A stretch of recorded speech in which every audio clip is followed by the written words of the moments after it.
Bienvenidos a este video donde vamos a aprender qué debo tener en cuenta al momento de redactar la sección de metodología. Ha sido recopilado por quien les habla, Alejandro Valencia Arias, y por Wilmer Londoño Celis, profesor de investigación. Vamos a ver entonces algunos tips prácticos frente a este tema. Recuerden que esto también tiene otra serie de videos alrededor de otras secciones. ¿Por qué es importante hablar de la metodología y por qué este video puede ser un poco largo? Porque queremos incluir todos los temas alrededor de ello.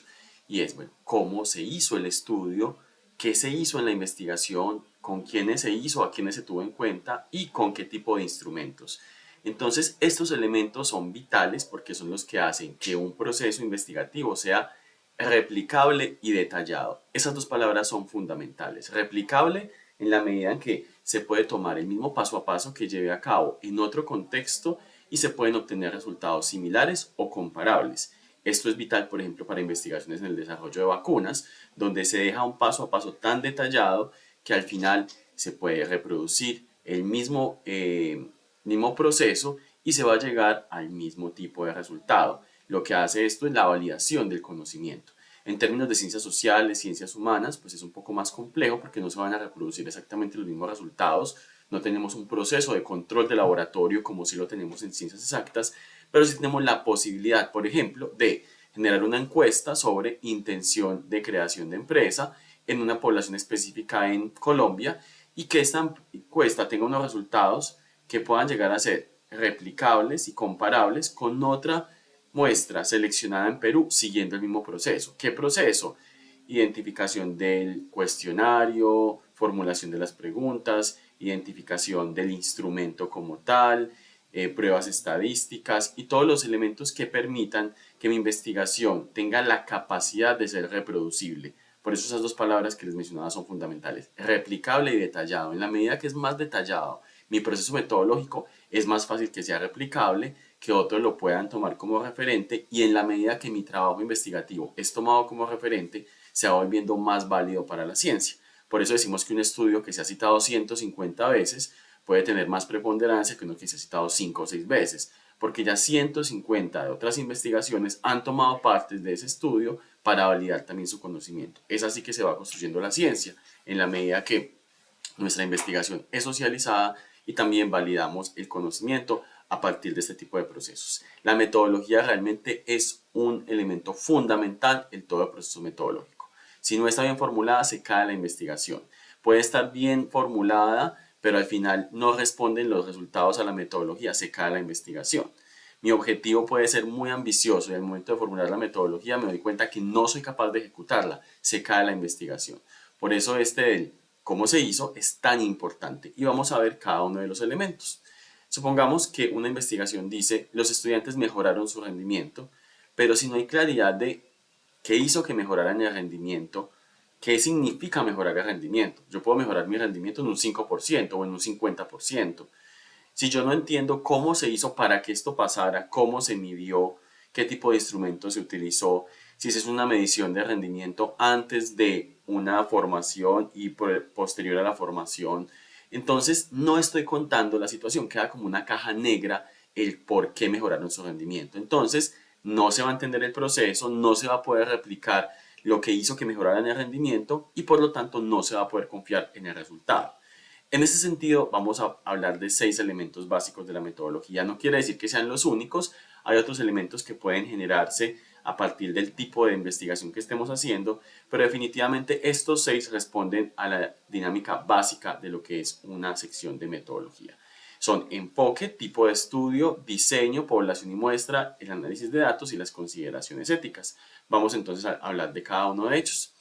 En términos del enfoque de investigación, esto es muy importante porque define la naturaleza de los datos y por lo tanto, según la naturaleza de la información, va a ser también el análisis. Tenemos entonces dos elementos fuertes, un elemento cuantitativo, que es el que trabaja más en ciencias exactas, en ingeniería y en algunas ciencias sociales, y el elemento cualitativo, que se trabaja más en humanidades, en términos de psicologías, artes y otros elementos.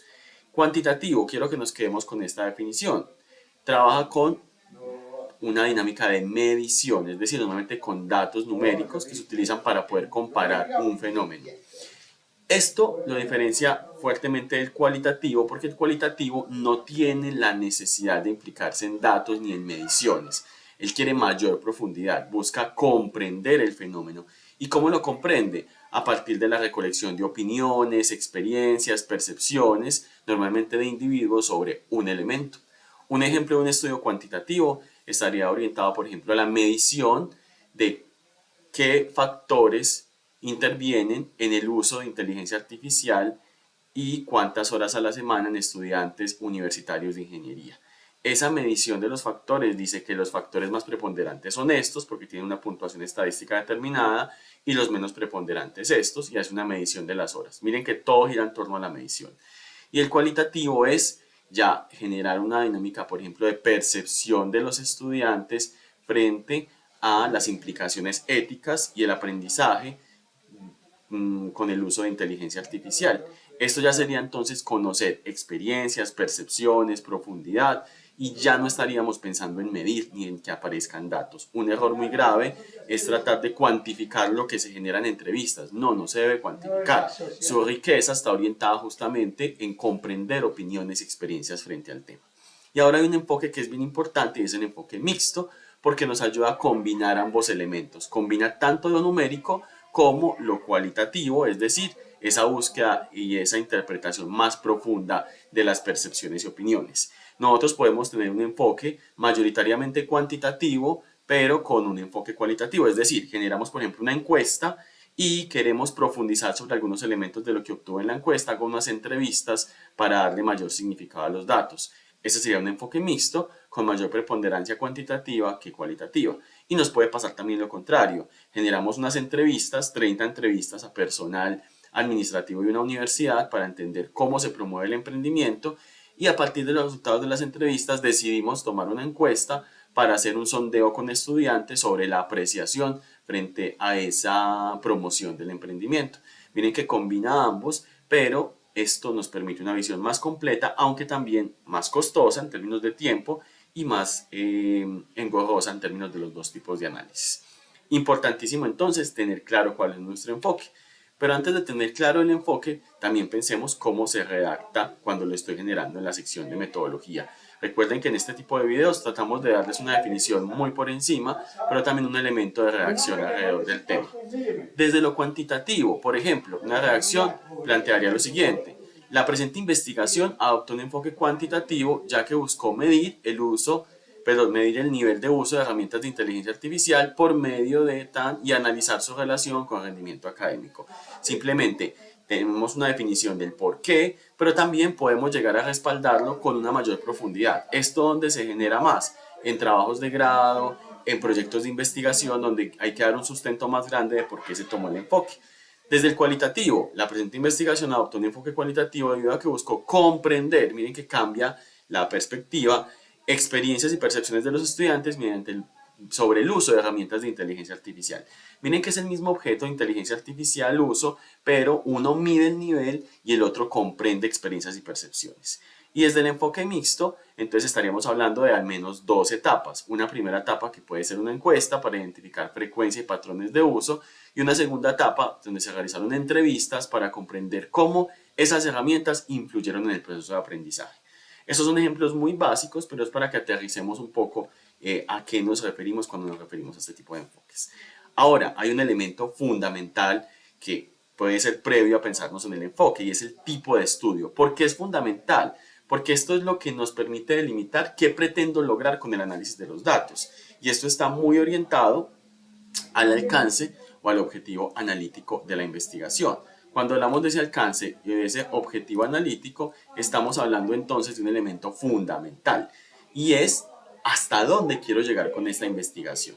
Entonces tenemos cuatro momentos. Un exploratorio, son temas que son muy vigentes, que no se han estudiado, por lo tanto existe poca información, y yo estaría entonces buscando profundizar en los temas a partir de un elemento inicial. Por eso se llama un enfoque exploratorio. Entonces, cuando empezó el uso de inteligencia artificial, todo lo que se hacía era muy exploratorio. En la medida, por ejemplo, que ya tenemos más conocimiento, más publicaciones, más antecedentes frente al tema, pasamos a un estudio descriptivo, donde, como su nombre lo indica, ya vamos a esa describir las características de un fenómeno, de una población, de una situación. Para poderlo describir ya tuvo que haber una exploración previa. Por eso es como un segundo momento de mayor nivel en términos de la investigación. Posterior a este existe un análisis correlacional. Ese análisis correlacional ya no se dedica solamente a describir las variables, sino a analizar la relación que puede existir entre dos o más variables. Este elemento es fundamental porque ya se adentra en análisis estadísticos mucho más fuertes que nos dan mayor rigurosidad a la generación de conocimiento que estemos utilizando. Y un último enfoque que es el explicativo, que está más orientado a procesos de investigación de larga data, 2 años, proyectos de doctorado, proyectos financiados. ¿Por qué? Porque el explicativo ya busca identificar causas o efectos. No solamente implica relación, sino que implica causalidad. Y ese elemento pues nos genera una dinámica de complejidad mucho más alta, donde tenemos que haber pasado por un momento exploratorio, un momento descriptivo, un momento correlacional para pasar al explicativo. Por eso entonces es cada vez menos frecuente encontrarse con estos modelos en términos de trabajos de grado, de proyectos de investigación de menos de un año. Yo diría que la mayoría de ustedes que ven este video estarían entre un enfoque exploratorio, descriptivo y en muy pocos casos correlacional. Ahora vamos a profundizar un poco con ejemplos frente al tema.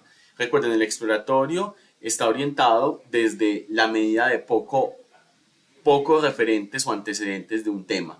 Entonces, un ejemplo sencillo, vamos a explorar por qué cada vez más personas utilizan bicicletas eléctricas para ir al trabajo.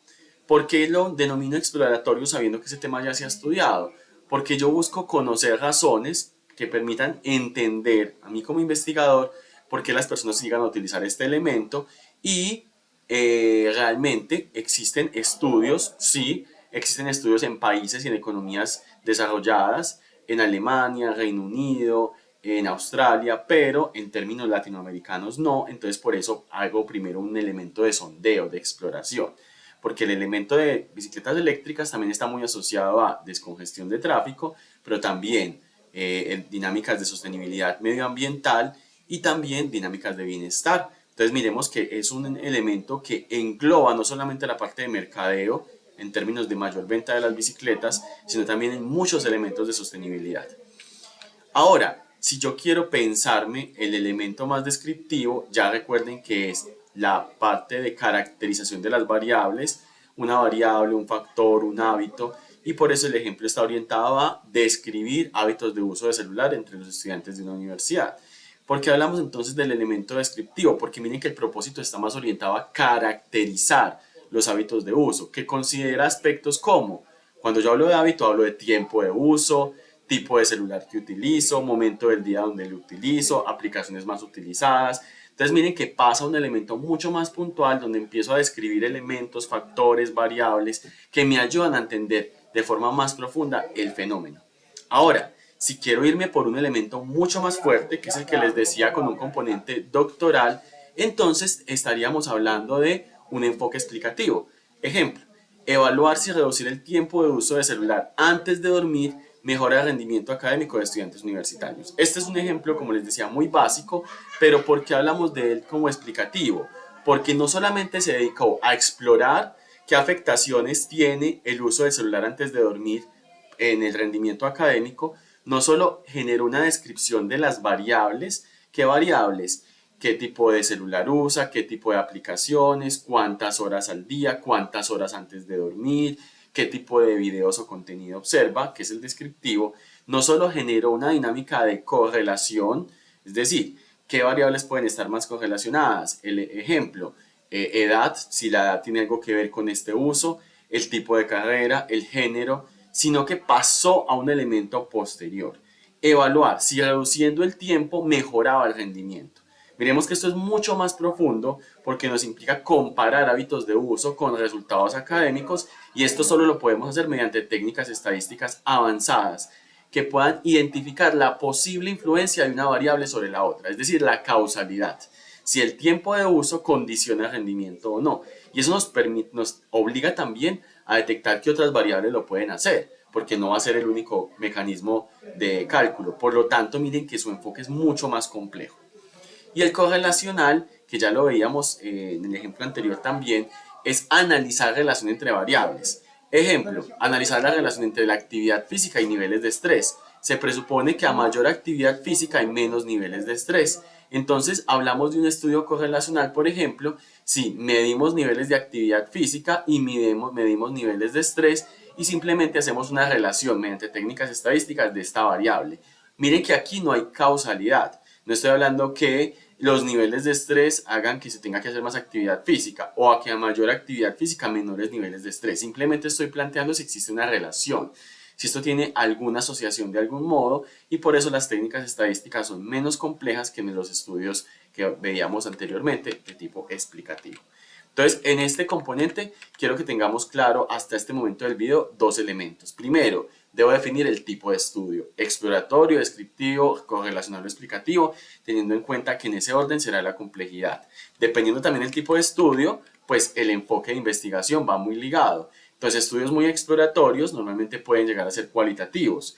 Estudios correlacionales son cuantitativos. Entonces, esto también, miren que nos va generando una relación interesante frente a los dos temas.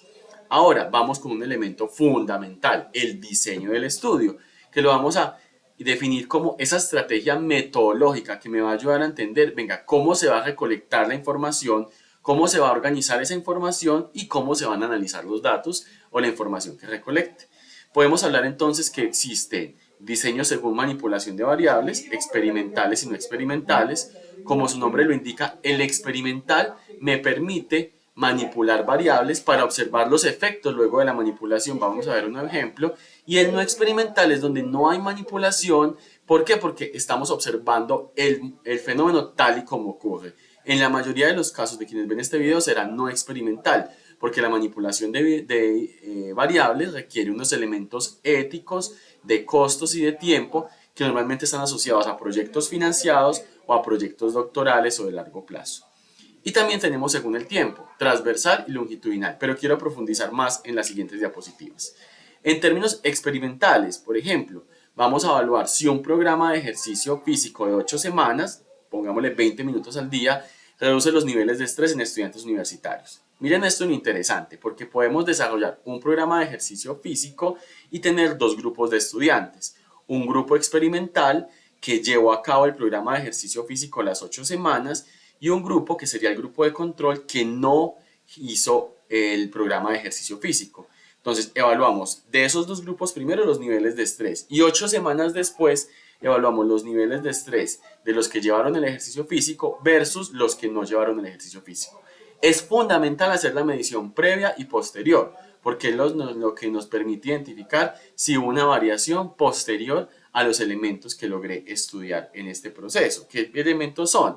La influencia del ejercicio físico frente al nivel de estrés en universitarios. Miren lo interesante que es, pero también lo complejo, porque tiene varios momentos. Medición inicial de los niveles de estrés para todos los estudiantes, pongamos 30 estudiantes. Posterior, 15 estudiantes deben generar y ejecutar el programa de ejercicio físico 8 semanas. Y yo como investigador tengo que hacer el seguimiento de esos 15 estudiantes, mientras que 15 estudiantes no hacen el programa de ejercicio físico. Después de las 8 semanas de hacerle seguimiento, porque tengo que saber que los que planteé como quienes iban a ejecutar el ejercicio físico sí lo hagan, tengo que hacer un seguimiento para volver a medir el nivel de estrés de ambos grupos de estudiantes, los 15 que hicieron el programa y los 15 que no. Entonces miren que es mucho más desgastante. Mientras que el no experimental es un elemento donde analizo la relación, en este ejemplo, del uso de redes sociales y el rendimiento académico de estudiantes universitarios. Cuando hablamos del diseño no experimental es que no manipulamos ninguna variable, no ejercimos ningún cambio en ninguno de los miembros de la información. Aquí, ¿cómo lo pude hacer? Recolecté la información mediante encuesta, hice una caracterización del uso de redes sociales de los estudiantes, luego pedí una información de la universidad o caractericé el rendimiento académico y hago el comparativo. Miren que en ningún momento estoy manipulando ningún comportamiento ni ninguna variable de la población que estoy analizando. Por eso es no experimental. Este es el más utilizado en la mayoría de casos por costos y por tiempo. Y a partir de eso, pues también vemos el segundo elemento, que es según el tiempo. El más utilizado es el transversal. En el ejemplo que acabamos de ver, cuando es no experimental, normalmente es transversal.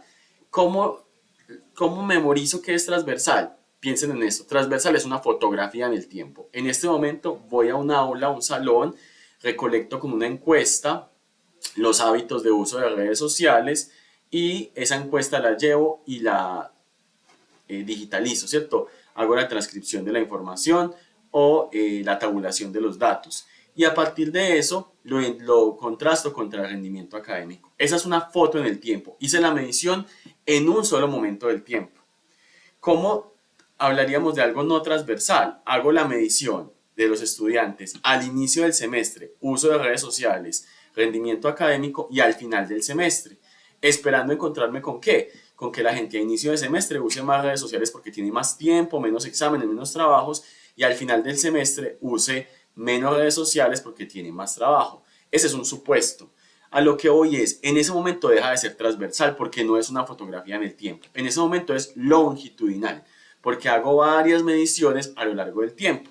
Un ejemplo adicional de longitudinal, evaluar el nivel de estrés de un mismo grupo de estudiantes al inicio, a mitad y a final del semestre.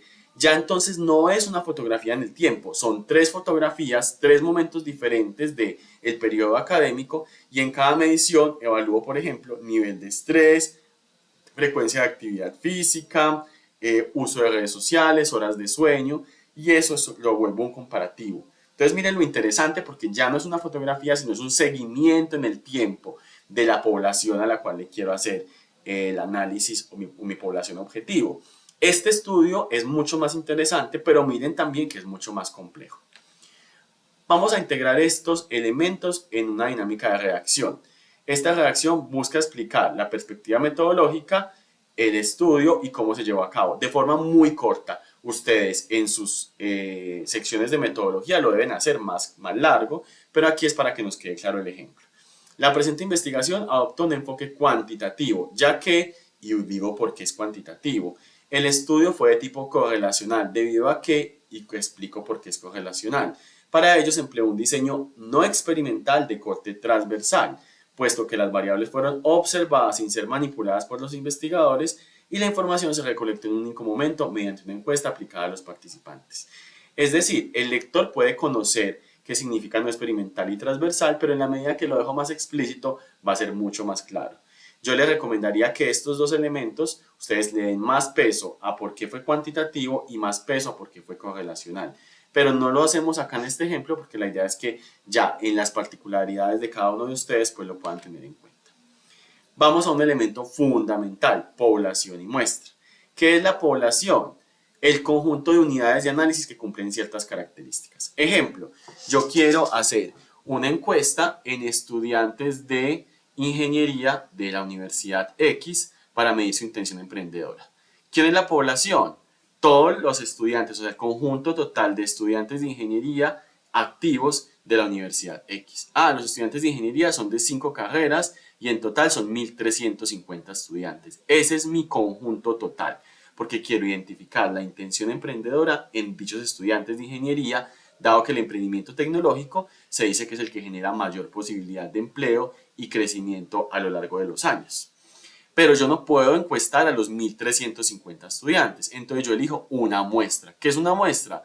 Un subconjunto de esa población seleccionada para el estudio y yo, con pruebas y dinámicas estadísticas, tengo que demostrar que con el análisis de la población muestral soy capaz de entender el comportamiento de la población total.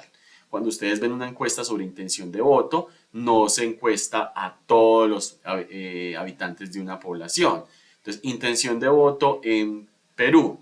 Entonces, de los 25 millones de habitantes que tiene, esto es un supuesto, pues tengo una muestra de 3.200. Esa muestra tiene que estar muy bien distribuida en términos proporcionales en regiones, género, estrato, nivel socioeconómico para hacer el subconjunto de la población.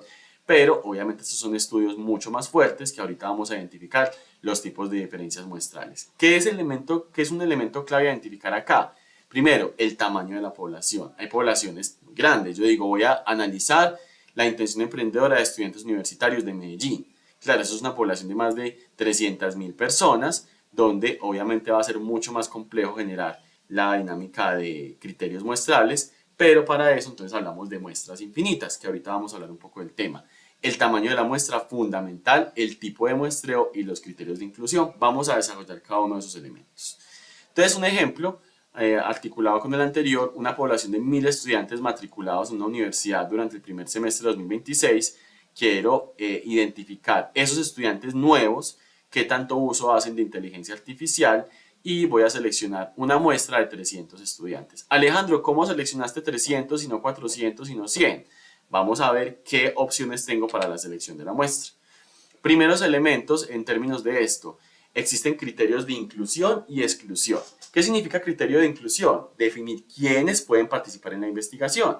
Yo podría decir estudiantes universitarios de primer semestre, pero voy a definir estudiantes universitarios mayores de 18 años. ¿Por qué? Para no tener que tener un consentimiento informado de sus padres. O estudiantes universitarios mayores de 18 años de programas afines a ingeniería o de ingeniería. Entonces esto me va a dar una muestra más reducida. Entonces esa definición de inclusión me muestra quiénes pueden participar. Y de exclusión, definir quiénes no podrán participar. Ejemplo, yo puedo decir que no pueden participar estudiantes que ya tengan una carrera universitaria previa. Entonces, si él es de primer semestre, pero ya tiene una carrera universitaria previa, no podría participar. No pueden participar estudiantes que aún no hayan formalizado su matrícula, porque no sabemos si van a estudiar en la universidad o no. Y así tener algunos criterios de exclusión frente a este tema. ¿Listo? En este elemento también podría decir cuestiones más de calidad. Exclusión, no haber completado adecuadamente el formulario o generar inconsistencia en sus respuestas. ¿Qué es una inconsistencia? Que en la casilla de edad me pongan 98 años. Entonces yo sé que eso no es real, es una inconsistencia y generaría un momento de exclusión de esa encuesta.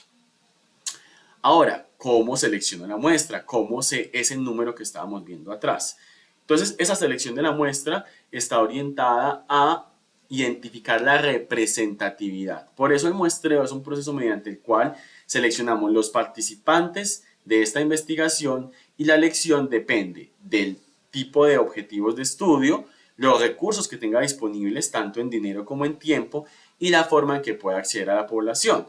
Yo puedo tener toda la intención para tener una muestra probabilística, pero si la muestra es de neuropsicólogos en Colombia, pues no existe un acercamiento ni una cantidad como tal que me vaya a permitir que tenga la posibilidad de acceder tan fácil a esa población de neuropsicólogos en Colombia como si la muestra es de estudiantes universitarios en Colombia. Listo, miren que son muestras muy diferentes, una de más difícil acceso, otra de más fácil acceso, que hacen que mi estrategia de recolección de información sea diferente. Entonces, ¿cuándo se utiliza la muestra? Cuando buscamos que sea representativa para que los resultados puedan generalizarse a toda la población. Existen dos tipos de muestreo. El probabilístico es el que busca esto, resultados representativos. ¿Y cómo lo logro? Ojo, esto no es fácil. Con que todos los miembros posibles de la muestra tengan la misma probabilidad de ser seleccionados. Para que no tengan la misma probabilidad de ser seleccionado, no es fácil.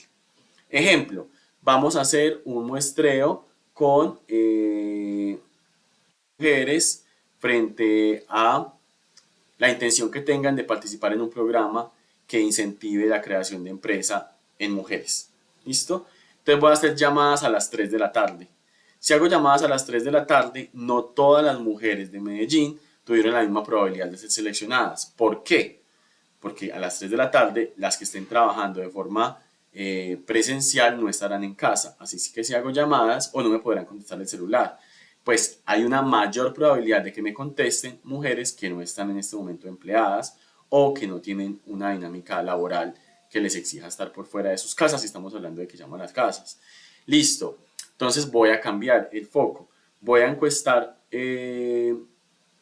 las mujeres, pero me voy a hacer a la salida de un centro comercial y solo le paso la encuesta a mujeres. ¿Todas tienen la misma probabilidad de ser seleccionadas? No. ¿Quiénes tuvieron mayor probabilidad de ser seleccionadas? Quienes vivan cerca del centro comercial, quienes frecuenten el centro comercial, quienes tengan unos niveles socioeconómicos coherentes con lo que el centro comercial ofrece. Es decir, generar un muestreo probabilístico es muy difícil. ¿Cómo yo aseguro un muestreo probabilístico? Cuando tengo toda la población, la puedo tener caracterizada. Ejemplo, las mujeres estudiantes de la Universidad X. Ah, eso sí lo puedo tener. Pido admisión en la base de datos de 10.500 estudiantes donde me dicen que mujeres son 5.200, las tengo allí y pido que aleatoriamente se seleccionen X número de mujeres a las cuales voy a enviar el formulario. sea por vía correo, sea por llamada, sea por WhatsApp. Ahí al menos hay una dinámica de probabilidad exacta, que eso equivaldría a poner papelitos con los nombres de todas las mujeres en una bolsita y agarrar el papelito. Ahí todas tuvieron la misma probabilidad de ser seleccionadas. Pero esto es muy complejo, como les decía, requiere un desgaste en tiempo y financiero muy alto. Por eso la mayoría de los muestreos son, y voy a corregir este elemento acá que nos quedó mal en la diapositiva, no probabilísticos. ¿A qué se refiere ese no probabilístico? A que no todos tienen la misma probabilidad de ser seleccionados. ¿Por qué? Porque el acceso a la población puede ser limitado, porque solo participarán con características específicas, entonces yo puedo seleccionarlo por accesibilidad o por conveniencia. Ejemplo, voy a hacer una encuesta a estudiantes universitarios y voy a encuestar a las 4 de la tarde en los salones que haya. En los salones donde el profesor me deja entrar, hago las encuestas. Donde el profesor dice, no, estamos en examen o no, estamos en tema y no puedo entrar, no las hago. Ahí está, accesibilidad. ¿Quiénes tuvieron menos probabilidad? Los que trabajan y a las 4 de la tarde no están estudiando. Diferente si hago la encuesta a las 8 de la noche. A las 8 de la noche voy por los mismos salones, ya hay otros estudiantes. ¿Quiénes tienen más probabilidad de responder? Los estudiantes que trabajan, porque a las 8 la mayoría de los que estudian es porque trabajan en el día y van a estudiar en la noche. Entonces, ese tipo de muestreos es el más usual y el que normalmente utilizaremos, muestreo no probabilístico. Ahora, ¿qué tipos de muestreo existen? Desde lo probabilístico existe muestreo que se conoce como el muestreo aleatorio simple, donde todos los integrantes, como les digo, tienen la misma probabilidad de ser seleccionados. Ya les decía, en un software, en un Excel, seleccionamos al azar un número específico de estudiantes de una lista compilada. Ahí es aleatorio simple.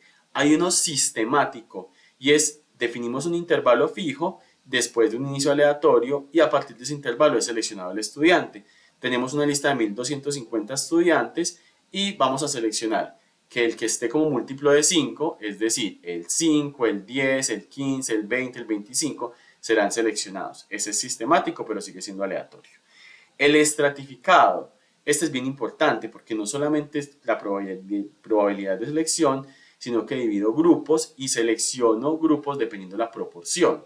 Ejemplo, si yo voy a hacer una encuesta en Perú, no puede ser que Lima encueste 300 personas y en Chiclayo 300 personas. ¿Por qué? Porque en proporción Lima es mucho más grande en población, por lo tanto, la población que responde a la encuesta para ser representativa también tendrá que ser mucho más grande. Esto entonces es la estratificación de la muestra. Dividimos la población en grupos, se selecciona una submuestra de cada grupo donde tienen que tener la misma proporción. Si Lima tiene 9 millones de personas, tendrá que ser proporcional a esa población. Si Chiclayo tiene 1.5 millones, la muestra tendrá que ser proporcional a esa población. Y por conglomerados es que seleccionamos grupos completos en lugar de individuos. Por ejemplo, elegimos 4 salones de clase al azar, ojo, aquí está al azar, y encuestamos a todos los estudiantes. Esta es una forma más fácil de lograr llegar a una población de forma probabilística sin tener las complicaciones de la dinámica de incertidumbre frente a la elección de la muestra. Ahora, algunos en términos de muestreo no probabilístico.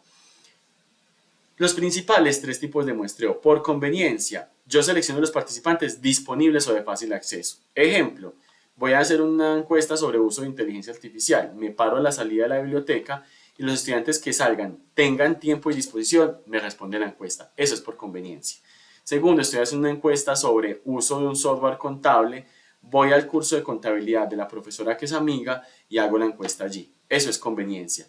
Los que estén disponibles o los de fácil acceso. Ahora, existe no probabilístico también por criterio o intencionalidad. Y es, lo elijo por disponibilidad, pero elijo personas que cumplan características específicas. Ejemplo, sí, voy a ir a hacer esa encuesta fuera de la biblioteca, pero la persona que sea encuestada tiene que tener al menos 2 semestres de matrícula en la universidad y estar cursando una carrera diferente a ingeniería, porque la voy a encuestar sobre inteligencia artificial. Eso ya entonces tiene unos criterios, 2 criterios, más de un año en la universidad y una carrera diferente de ingenierías. Entonces ya ahí tengo un criterio, ya hay una mayor estructura. ¿Qué les recomiendo yo? Que si lo hacen no probabilístico, al menos lo hagan por criterio para que no sea tan incierto como es por conveniencia. Y por cuotas, lo mismo que estábamos hablando en términos de lo que hablamos estratificado, pero esta vez simplemente lo defino no desde lo probabilístico, sino desde una proporción. Voy a poner el mismo ejemplo. Seleccionamos un número de participantes de un grupo de intención emprendedora y yo sé que como Lima es 5 veces más grande que Chiclayo, la muestra de Lima tendrá que ser 5 veces más grande. Si recogí 500 encuestas en Lima, con 100 de Chiclayo tengo. Ahí tengo cuotas, mantengo una distribución equilibrada dependiendo población y trato de tener mayor criterio en este proceso. Teniendo entonces claro esto, recordemos, existe entonces todo el elemento de muestreo, población, muestra, pero en muestra puede ser muestreo probabilístico, no probabilístico y con unos criterios de inclusión y exclusión específicos. Ahora vamos a hablar de algo bien importante, la diferencia entre técnica e instrumento. ¿Qué es la técnica? La forma en que obtengo la información, es decir, responde a cómo voy a obtener los datos. Una técnica es un método o un procedimiento utilizado para obtener la información necesaria. Entonces vamos a hacer encuestas virtuales, mandándolas a los correos institucionales, o vamos a hacer llamadas, esa es la técnica. Y el instrumento ya no es la forma como voy a obtener la información, sino la herramienta que utilizo para recoger esa información. ¿Listo? Y por eso responde a la pregunta, ¿con qué instrumento o con qué herramienta voy a recoger los datos? Normalmente son ese tipo de herramientas diseñadas para registrar, para recopilar esa información. Vamos a ver algunos elementos en términos de este. Vamos a hablar de la primera técnica, la más conocida en ciencias sociales, que es la encuesta. ¿Por qué? Porque la encuesta me permite unificar y recoger información mediante unas preguntas estandarizadas. Vamos a poner un ejemplo. Aplicamos un cuestionario de 25 preguntas sobre uso de inteligencia artificial y ese cuestionario pues tiene varias opciones de respuesta. Este tipo de elementos sobre cómo construir un cuestionario será objeto de un video posterior, pero por lo pronto estamos hablando de metodológicamente todas las generalidades. Una de las 25 preguntas, ¿con qué frecuencia utiliza herramientas de inteligencia artificial para realizar actividades académicas? Nunca, rara vez, algunas veces, frecuentemente, siempre. Esa es una escala Likert de 5, donde tiene dos elementos negativos, nunca, rara vez, frecuentemente, siempre, y uno neutral, que es algunas veces. ¿Cuándo utilizo encuesta? Cuando quiero medir, cuando quiero obtener información de muchas personas de forma más rápida para poder comparar, para tener uniformidad en la recolección de la información. Es ideal cuando yo estoy midiendo comportamientos, características, opiniones, porque como estandarizo preguntas, yo puedo hacer 100 encuestas, Juanita puede hacer 100, Andrés puede hacer 100 y de esa manera pues tenemos el mismo cuestionario con las mismas preguntas y no hay un sesgo tan grande como lo sería en una entrevista porque las preguntas son abiertas. ¿Qué es lo recomendable de una encuesta? Que todas las preguntas sean cerradas y si quiero incluir alguna abierta porque quiero saber un tema específico, incluirla al final del cuestionario. Entonces, en la encuesta, pues lo recomendado es un cuestionario autoadministrado.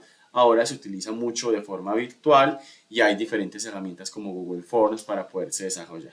¿Listo? La entrevista. Bueno, entonces aquí el enfoque recomendado en este criterio, que ya lo habíamos visto, es el enfoque cuantitativo. También voy a hacer la corrección acá de una vez para que nos quede claro. Y el instrumento sería el cuestionario. Ahora vamos a la contraparte. En el enfoque cualitativo lo que más se utiliza es la entrevista. ¿Por qué? Porque es una conversación más profunda y guiada para poder entender a profundidad elementos sobre experiencias, opiniones, percepciones. Aquí normalmente puedo hacer preguntas de seguimiento, pero también puedo llegar a hacer otro tipo de preguntas si es una entrevista semiestructurada. Es decir, tengo una guía de 10 preguntas, pero en la medida que el entrevistado me va contando cosas, yo puedo ir haciendo otras preguntas adicionales que me surjan en una entrevista semiestructurada. Ejemplo, entrevistamos docentes sobre la experiencia utilizando inteligencia artificial en clase. Dejamos una pregunta abierta, ¿cómo ha cambiado su forma de enseñar desde que comenzó a utilizar herramientas de inteligencia artificial? El docente me dice, ha cambiado mucho.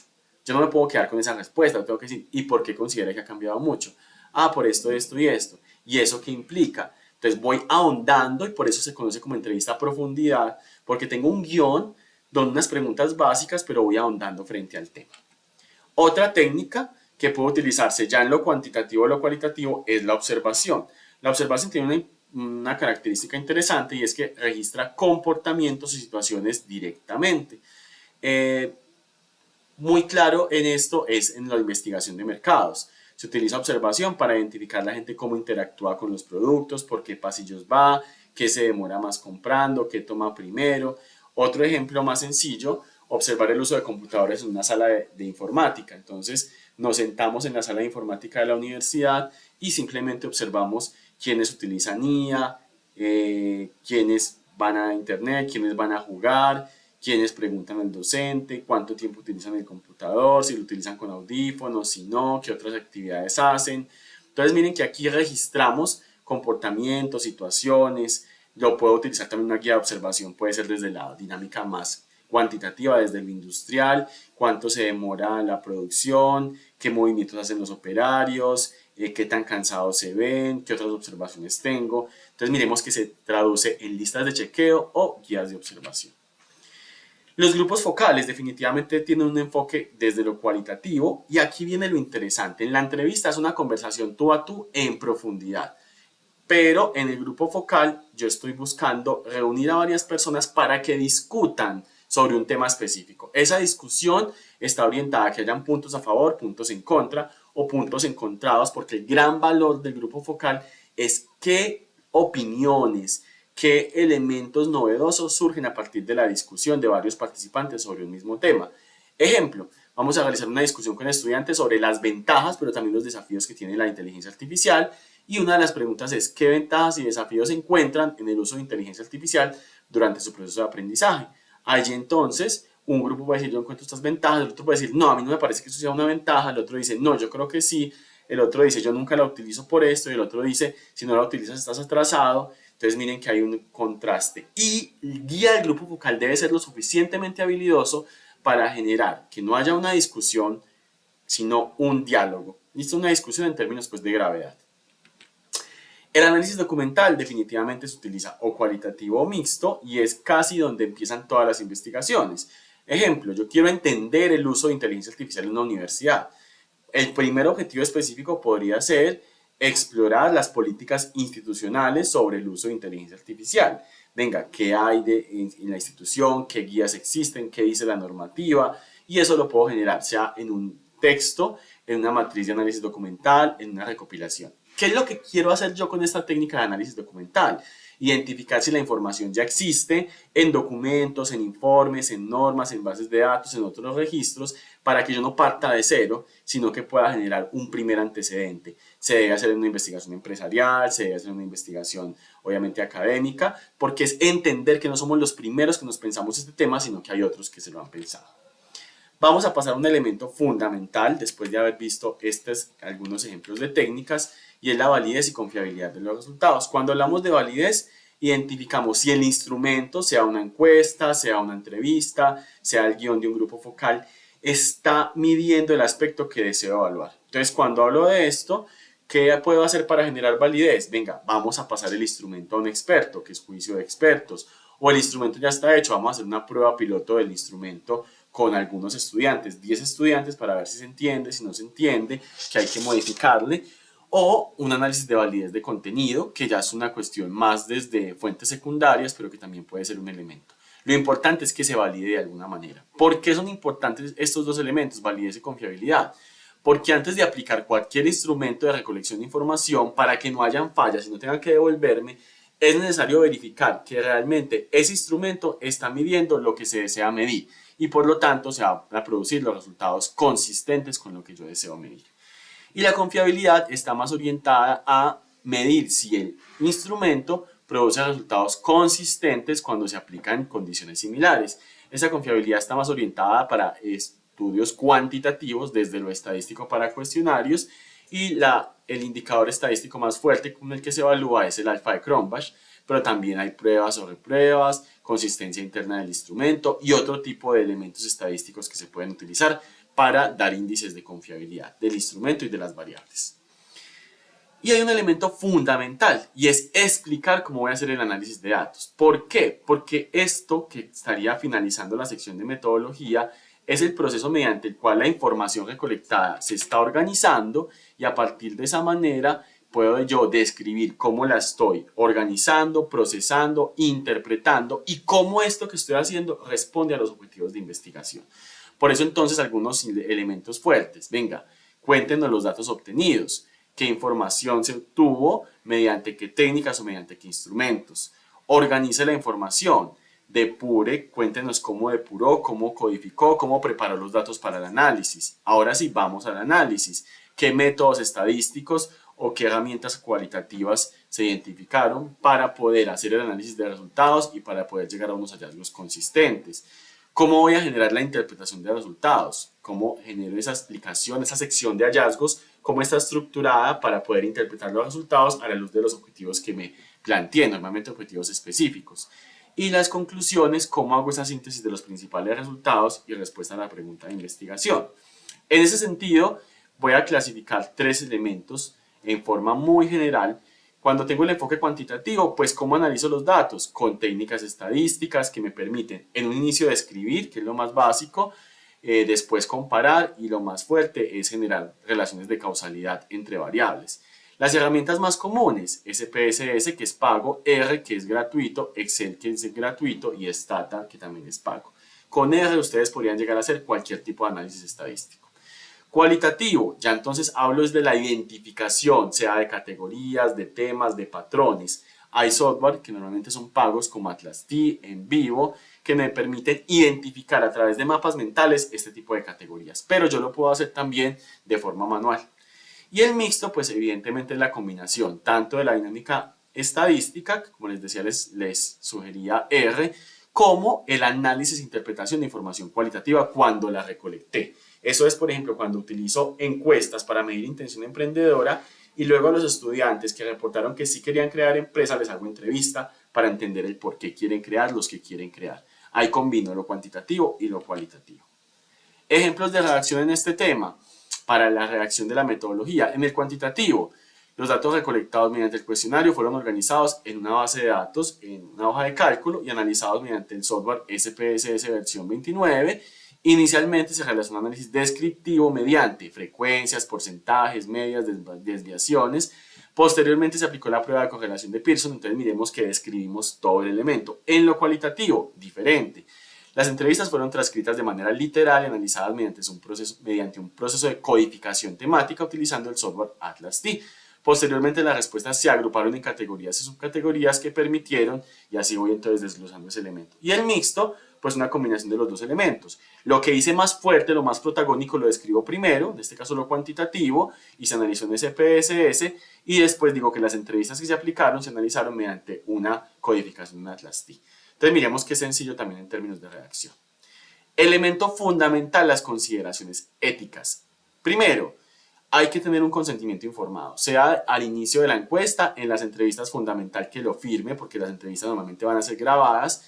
Ese consentimiento informado es la muestra de que los participantes conocen el estudio y aceptan participar voluntariamente. Esto es importantísimo porque un participante podría llegar a demandar el estudio si comprueba que no tuvo conocimiento de que estaba participando de forma voluntaria y qué se haría con los datos después de recolectados.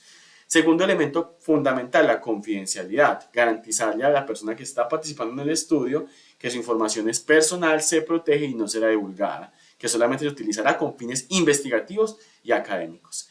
El anonimato, que no sea posible identificar a los participantes a partir de los datos. Ojo, ustedes en sus anexos, en sus archivos se tienen cómo identificarlos, pero que en lo que se publique no se puedan identificar. Un elemento fundamental acá es la participación voluntaria. El participante puede decidir en cualquier momento retirarse, sea antes de, sea después de, puede decirme 15 días después. Él tiene total potestad de participación voluntaria. Y el uso responsable de la información. Yo le garantizo al participante que los datos solo se van a utilizar, como les mencionaba, con fines académicos o científicos. Entonces miremos que las consideraciones éticas son una garantía fundamental de que esta investigación respeta derechos, dignidad, bienestar y promueve un desarrollo transparente del estudio que estoy llevando a cabo. Esta también se redacta de forma muy sencilla. La investigación se desarrolló respetando los principios éticos aplicables a estudios con seres humanos. Todos los participantes fueron informados sobre los objetivos del estudio, aceptaron participar de manera voluntaria mediante firma de consentimiento informado. Alejandro, pero la encuesta fue virtual. Haga esa consideración en el primer párrafo antes de empezar la encuesta y cuando dice si decide continuar esta encuesta, se dará por entendido que acepta el consentimiento informado.